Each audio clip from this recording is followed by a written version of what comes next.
So the first part of three camps pretty much is just one basic pattern. You can play an 11 and then two fives, and then that's pretty much all you need to know. So I'm going to do that one more time for you. Okay. The big thing to work on is those accents at the end. Make sure you have very defined final accents, and also make sure that you're lifting your hands a little bit between each of those rolls. Okay. So the basically how the first part goes is 11, two fives, 11, two fives, and then it's an 11 and then six fives.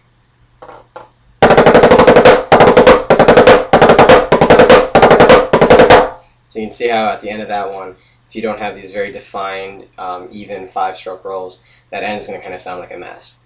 And that's really all you need to know. Below this is music for that, for just that section, and also audio, so you can listen to it a couple of times through. Just practice playing that as many times as you can until you get really comfortable. Make sure that you're not pausing a lot between the sections. That it needs to be a nice fluid motion from one roll to the next one. And when you feel comfortable with that, you can move on to the next section.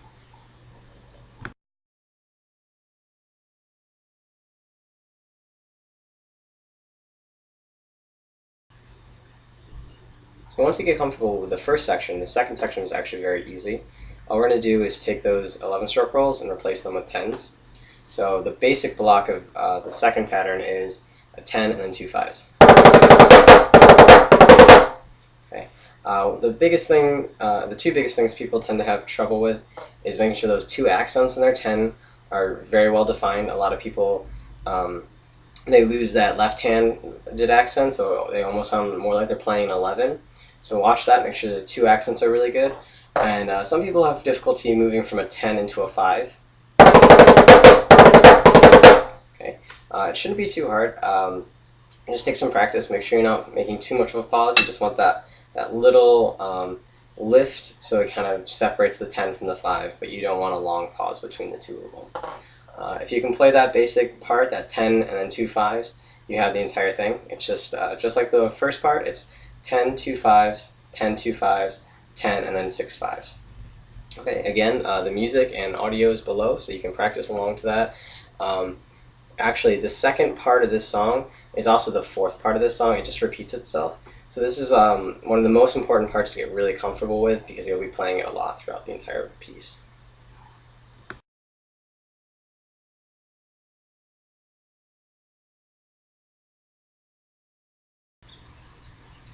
Well, the third section of three camps is when it changes a little bit, but not very significantly. It's just going to be three 10s played right in a row, and then there'll be two fives after it. But let's focus first on the three 10s. So they should sound like this. Again, notice that there's just a tiny pause from the end of one 10 to the next one. You don't want long pauses, you don't want a full beat between them, and you also don't want them bleeding into each other. So I'll play that a couple more times for you. And one more time. Okay. Once you get pretty good with those three 10s right in a row, remember they're all starting on your left hand. You're not switching hands between them at all. After that, you can add those two fives to the end, and it shouldn't feel much different than the second section.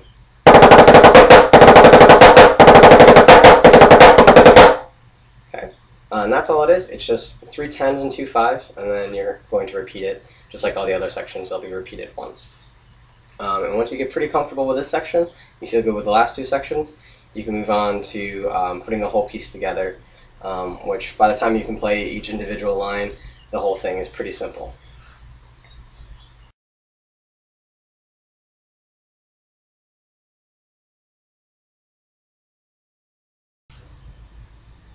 Now that you feel comfortable with all three sections, you should be ready to play the entire piece. I just want to make a couple of comments about different things. The first thing is that when you play that first section, all you're going to do is replace that first 11 with just a tap, just a right-handed tap. Okay, when you go back to repeat this, the whole section, you're just going to leave the 11 in there, but the very beginning just starts with a tap. Basically, it's just that first section played twice, the second section played twice, the third section played twice, and then you go back and you repeat the second section 2 more times. There's music below and also audio, so you can read along and figure it out. And again, if you can play all those sections independently, it's just a matter of getting comfortable playing them together.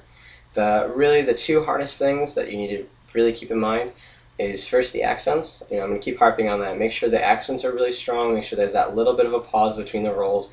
And the reason that's so important is it defines each roll from each other.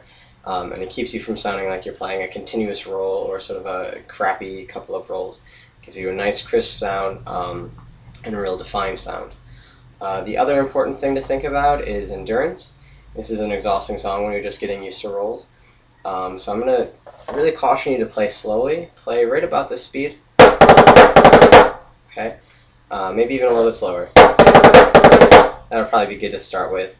And that will give you enough time to really define the rolls, define the accents, and get comfortable with the pattern and the sticking. Most people like to play the song when they can get it all the way to full speed, right about here.